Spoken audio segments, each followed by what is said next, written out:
Trump ने कानूनी हार के बाद आरोप लगाया कि सुप्रीम कोर्ट ने विदेशी ताकतों से प्रभावित होकर यह फैसला दिया है। ट्रंप का सीधा इशारा नील कात्याल की तरफ है। भारतीय होने की वजह से वो उनके टारगेट पर हैं। इसके अलावा ट्रंप शिकागो की एक खिलौना कंपनी की तरफ भी इशारा कर रहे हैं। लर्निंग रिसोर्सेज नाम की यह कंपनी भारत से खिलौना आयात करती है और उसने टैरिफ को चुनौती दी थी। नील कात्याल लर्निंग रिसोर्सेज के भी वकील थे।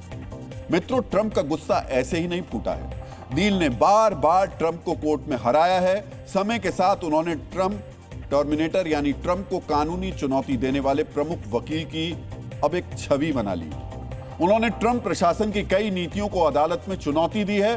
कात्याल ने मुस्लिम बहुल देशों को निशाना बनाकर लगाए गए ट्रैवल बैन का विरोध किया। साथ ही ट्रंप के पहले कार्यकाल में व्हाइट हाउस की ओर से डिपोर्टेशन की कोशिशों के खिलाफ भी केस लड़ा।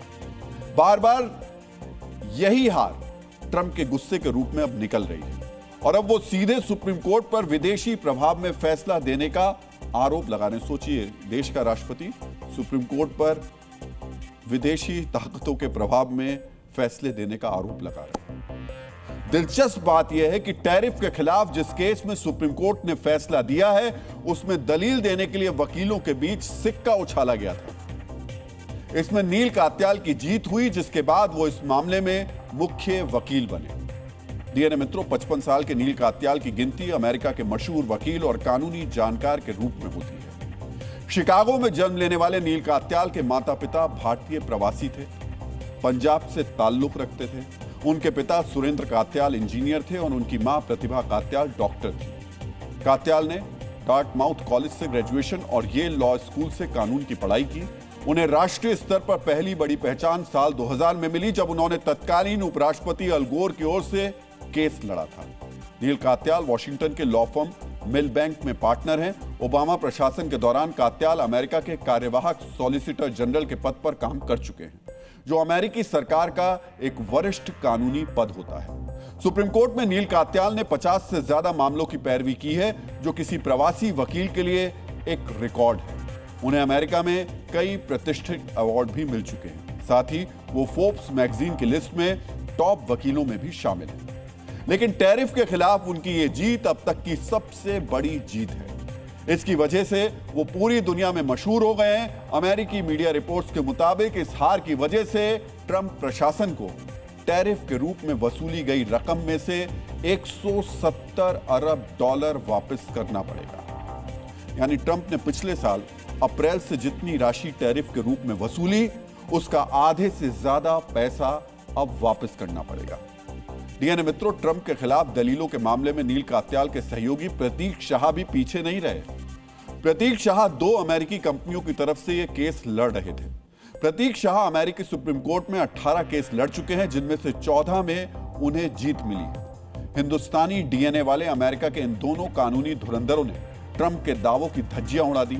इस तरह उन्होंने न सिर्फ अमेरिका के कारोबारियों और आम लोगों को महंगाई से बचाया, बल्कि दुनिया भर के देशों को भी ट्रंप की मनमानी से बड़ी राहत दी है। आप ये भी कह सकते हैं कि ट्रंप को खलीफा या जिनपिंग से नहीं, भारतीय डीएनए से डर लगता है। डीएनए मित्रों, ट्रंप की खींच सिर्फ भारतीय मूल के वकील नील कात्याल पर ही नहीं फूटी, बल्कि उनके गुस्से का शिकार सुप्रीम कोर्ट के जज भी बने।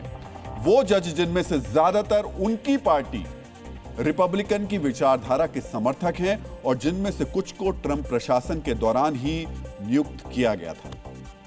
लेकिन इसके बावजूद उन्होंने ट्रंप के खिलाफ फैसला दे दिया। सोचिए, जो ट्रंप रिपब्लिकन विचारधारा के जजों की वजह से टैरिफ पर अपनी जीत तय मानकर चल रहे थे, उन्होंने ही ट्रंप को अब तक का सबसे बड़ा झटका दे दिया। डीएनए मित्रों, जिस वक्त टैरिफ को लेकर सुप्रीम कोर्ट का यह फैसला आया, उस वक्त वो व्हाइट हाउस में नेशनल गवर्नर एसोसिएशन की मीटिंग में भाग ले रहे थे। यूएस मीडिया के मुताबिक टैरिफ रद्द करने की जानकारी मिलते ही ट्रंप बेकाबू हो गए। वो मीटिंग से बाहर चले गए और उन्होंने तुरंत एक प्रेस कॉन्फ्रेंस बुलाई, जिसमें उनका गुस्सा साफ साफ दिख रहा था। वो जजों के खिलाफ अनाप शनाप बोल रहे थे। जजों को तो ट्रंप ने भला बुरा कहा ही, साथ ही ये अकड़ भी दिखाई कि वो सुप्रीम कोर्ट के फैसले को ज्यादा तवज्जो नहीं देते। इसी वजह से उन्होंने साल 1974 के ट्रेड एक्ट की धारा 122 के तहत दुनिया के उन सभी देशों पर 10% टैरिफ लगाने का ऐलान कर दिया। यानी 1977 के कानून के तहत टैरिफ को सुप्रीम कोर्ट ने रद्द कर दिया, तो ट्रंप ने उससे भी 3 साल पहले के कानून का सहारा लेकर नया टैरिफ लगा दिया। ट्रंप का यह नया टैरिफ 24 फरवरी से लागू होगा।